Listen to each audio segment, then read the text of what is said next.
Bismillahirrahmanirrahim. Bertemu kembali dalam pelajaran akuntansi.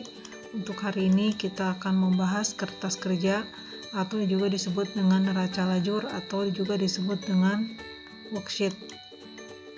Nah, kita lihat apa pengertian dari kertas kerja. Kertas kerja atau neraca lajur atau worksheet adalah suatu kertas berkolom-kolom atau berlajur-lajur yang direncanakan secara khusus untuk menghimpun semua data akuntansi yang dibutuhkan pada saat perusahaan akan menyusun laporan keuangan. Nah, kenapa disebut di sini berkolom-kolom atau berlajur-lajur? Karena nanti kertas kerja ini dibandingkan dengan semua kolom yang pernah kita buat di materi-materi yang sudah kita pelajari, ini kertas kerja ini kolomnya paling banyak ya. Jumlahnya nanti ada 12 kolom atau 12 lajur. Nah, kemudian kertas kerja ini merupakan tahapan awal untuk menyusun laporan keuangan. Nah, jadi data ini nanti kita sudah bisa memperoleh gambaran ketika nanti sudah dibuat kertas kerja, kita sudah nanti akan mendapatkan gambaran tentang posisi keuangan sebuah perusahaan. Nah, sekarang kita lihat tahap penyusunan kertas kerja.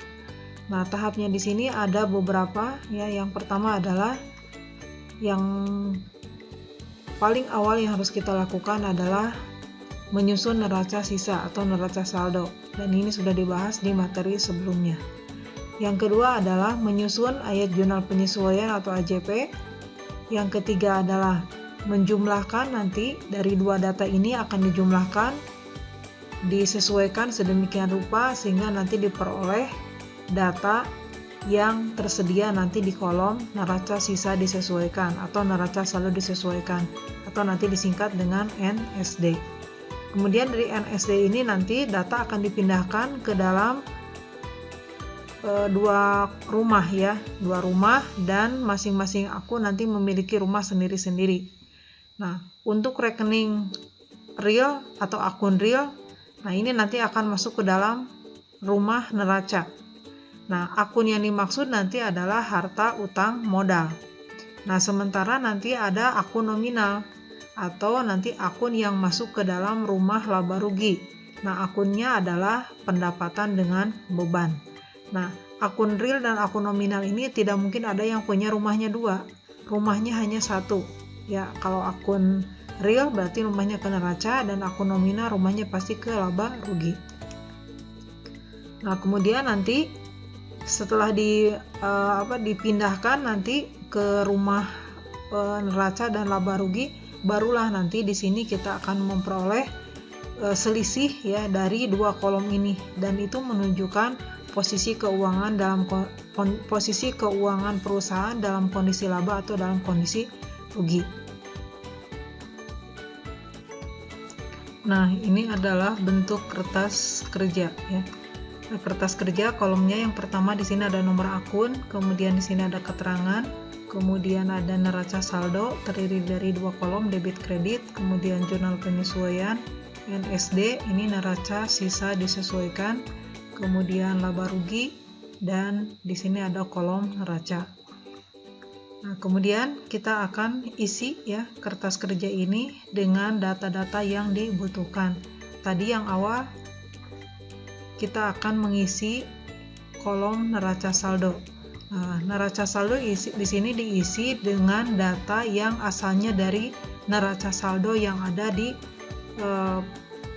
periode sebelumnya. Ya, kita lihat di sini Ibu sudah menyiapkan neraca saldo ya, dan kita akan pindahkan di sini ke dalam kertas kerja. Nah, ini neraca saldo yang sudah ada di periode sebelumnya. Sini ada nomor akun, kemudian ada ini keterangannya sama ya, kemudian debit kredit, dan kita hanya tinggal mengcopy paste dari neraca saldo ini ke dalam kertas kerja ya. Jadi copy pastenya sama persis ya. Jadi kita langsung pindahkan saja sampai ke jumlah. Nah, sampai ke jumlah ke sini kita copy paste. Nah, seperti ini ya. Nah, ini sudah selesai sampai ke neraca saldo. Kemudian di kolom yang selanjutnya yang harus kita isi adalah jurnal penyesuaian. Nah, jurnal penyesuaian di sini adalah data diambil dari AJP yang sudah kita susun di periode sebelumnya. Maaf, bukan di periode sebelumnya, di tahap sebelumnya, ya. Nah, kebetulan di sini Ibu sudah menyiapkan, ya, di sini ada 4 akun yang mengalami penyesuaian. Yang pertama adalah ini penyesuaian untuk persediaan awal apa akhir? Ayo, akhir ya. Nah, kenapa akhir? Karena ini persediaannya ada di sebelah debit. Kemudian ini yang kedua adalah penyesuaian untuk persediaan awal. Nah, ya, baru ini untuk penyusutan dan beban dibayar di muka. Nah, karena di sini ada ikhtisar laba rugi, berarti nanti kertas kerja yang akan kita bikin adalah kertas kerja yang menggunakan AJP-nya menggunakan pendekatan ikhtisar laba rugi. Karena nanti untuk pendekatan HPP kertas kerjanya beda lagi, ya. Nah, kemudian data ini akan kita pindahkan ke dalam kertas kerjanya. Nah, cara memindahkannya adalah ini, ya.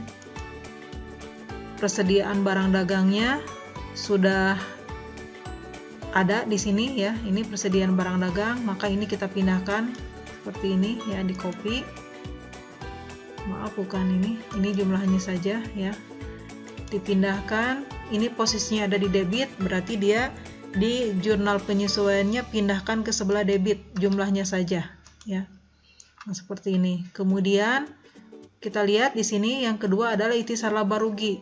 Kita bandingkan di dalam kertas kerja akun ikhtisar laba rugi ada tidak, ya. Kita lihat sampai ke bawah. Ya, ternyata itu tidak ada. Nah, kalau tidak ada berarti kita bikin di bawah di sini, ya. Nah, kita bikin di bawah. Nah, tempatkan di bawah jumlah, ya, di bawah jumlah di sini. Nah, ikhtisar laba rugi.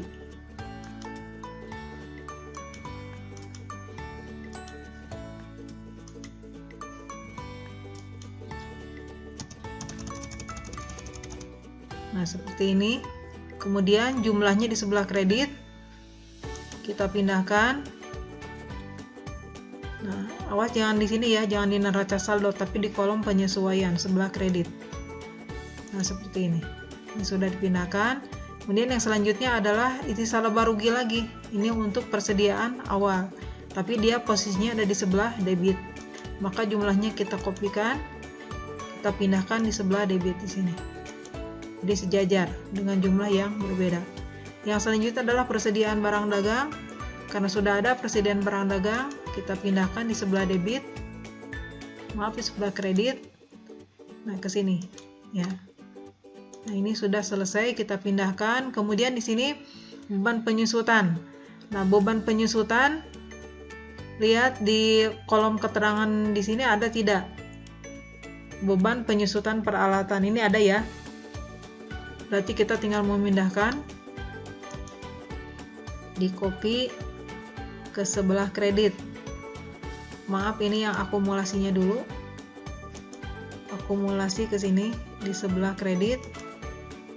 Nah, kemudian di sebelah debitnya adalah beban penyusutan. Kita lihat di sini beban penyusutannya ada tidak? Nah, ternyata beban penyusutannya tidak ada. Yang ada hanya akumulasi penyusutan. Nah, kalau tidak ada, sama seperti yang tadi ikhtisar laba rugi, kita membuat baru di bawah di sini, ya. Membuat baru di bawah, jumlahnya di sebelah debit, kita pindahkan di sini, ya. Kita pindahkan seperti ini. Nah, kemudian yang selanjutnya adalah sewa dibayar di muka. Sewa dibayar di muka di sini ada, ya. Ada. Maka kita pindahkan sebelah debit di sini. Ya, kemudian beban sewanya di sebelah kredit kita pindahkan Maaf, sebelumnya cari dulu beban sewa ada tidak ada. Ternyata beban sewa tidak ada. Ya, kan tidak ada, maka kita pindahkan. Bikin baru di bawah, ya, beban sewa. Seperti ini. Nah, selesai. Ya, jumlahnya di sebelah kredit. Nah, ini sudah kita pindahkan semua dan kita jumlahkan, ya. Jumlahnya harus sama antara sebelah debit dengan sebelah kredit. Kita jumlahkan. Nah, jumlahnya sama ya. Tadi di sini 27.600. Nah, ini. Nah, selesai ya. Ini untuk memindahkan kolom AJP. Selanjutnya, tadi ada 3 akun yang kita buat baru di bawah karena sebelumnya tidak ada. Nah, ini kalian perhatikan untuk beban penyusutan, ini laba rugi sudah Ibu kasih nomor 404. Nah, untuk yang 2 ini beban penyusutan peralatan dengan beban sewa. Nah, ini kan belum ada nomor akunnya ya. Nah, nomor akun ini penting nanti untuk menentukan dia akan masuk ke rumah mana, seperti yang tadi Ibu bahas di sebelumnya. Apakah dia nanti masuk ke laba rugi atau ke neraca. Nah, ini cara mudahnya nanti untuk bisa memasukkan itu harus ada nomor akunnya. Nah, beban penyusutan di sini berarti dia tergolong ke dalam akun beban ya. Nah, beban di sini baru sampai nomor 602. Nah, berarti di sini kita tinggal melanjutkan saja memberi nomor menjadi 603. Ya, kemudian untuk beban sewa tinggal melanjutkan ke 604 ya, 604. Nah, seperti ini ya. Sudah selesai untuk pengkodeannya, kode akunnya. Nah, selanjutnya kita akan mengisi neraca saldo disesuaikan. Nah, neraca saldo disesuaikan di sini berasal dari 2 sumber ya. Jadi neraca saldo yang sudah mengalami penyesuaian. Artinya neraca saldo disesuaikan ini menggabungkan data dari neraca saldo dengan dari jurnal penyesuaian. Nah, bagaimana caranya ya? Caranya di sini kuncinya. Ya, kuncinya nanti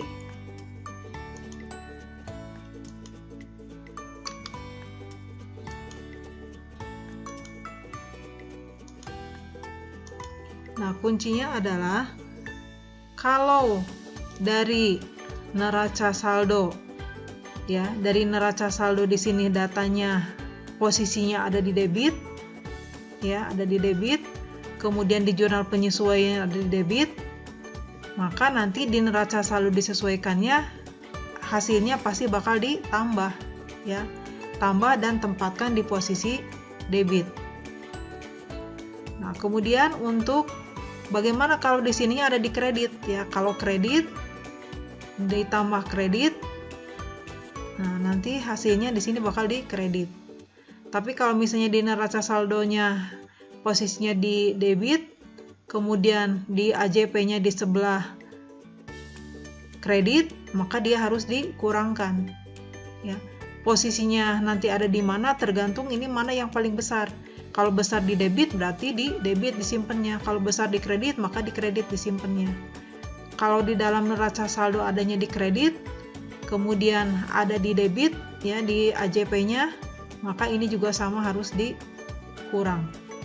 Ya, nanti posisinya tinggal ada di mana. Nah, sekarang kita lihat untuk kas ya. Ini untuk kas.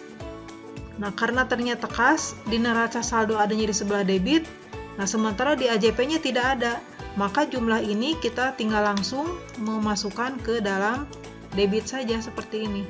Ya, tinggal memindahkan. Begitupun dengan yang selanjutnya ini ya. Nah, sekarang kita lihat di sini ada untuk sewa dibayar di muka.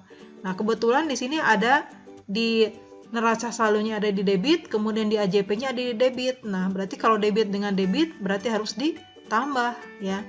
Nah, maka ini kita tambahkan. Ini tambah 100. Nah, berarti jadi 1.300 di sebelah debit. Nah, karena ini tambah dengan debit sejenis. Nah, kemudian di sini ada untuk persediaan. Kita lihat ya. Nah, persediaan di neraca saldonya ada di sebelah debit, kemudian di AJP-nya ada dua. Ada dua, satu di kredit, satu di debit. Ya. Nah, kita perhatikan di sini ya. Jumlah yang ada di debit dengan jumlah yang ada di kredit sama jumlahnya. Berarti ini dikurangi ini bakal jadi 0 ya. Karena jumlahnya sama. Berarti yang tersisa hanya yang ini di sebelah debit, maka hanya ini yang kita pindahkan ke sebelah debit. Nah, kita pindahkan ke sini. Nah, seperti itu. Kemudian untuk perlengkapan ini tidak ada di AJP-nya, berarti kita langsung pindahkan saja. Ya, kemudian ini untuk akumulasi, nah ini kredit dengan kredit. Nah, karena dia sejenis di sebelah kredit, berarti dia harus ditambahkan. Nah, tambahkan seperti ini. Nah, kemudian untuk yang lainnya di sini, karena ini tidak ada di AJP-nya, berarti tinggal kita kopikan. Ya, kita pindahkan ke sini. Nah, seperti ini ya. Kemudian di sini di 3 akun terakhir di neraca saldonya tidak ada, hanya ada di jurnal penyesuaiannya saja. Nah, berarti ini kita pindahkan langsung dengan memperhatikan untuk satu akun ikhtisar laba rugi, karena di sini ada dua-duanya. Nah, tadi kan kalau ada dua-duanya dengan jumlah berbeda dan posisi berbeda kan harusnya dikurangkan. Khusus untuk ikhtisar laba rugi ini tidak diselisihkan, tapi langsung dipindahkan sesuai dengan posisinya. Nah, ya. Jadi langsung dipindahkan seperti ini. Nah, baru nanti untuk akun beban ini kita pindahkan sesuai dengan jumlah ini ya. Nah, baru nanti kita jumlahkan ya. Ya, kita jumlahkan.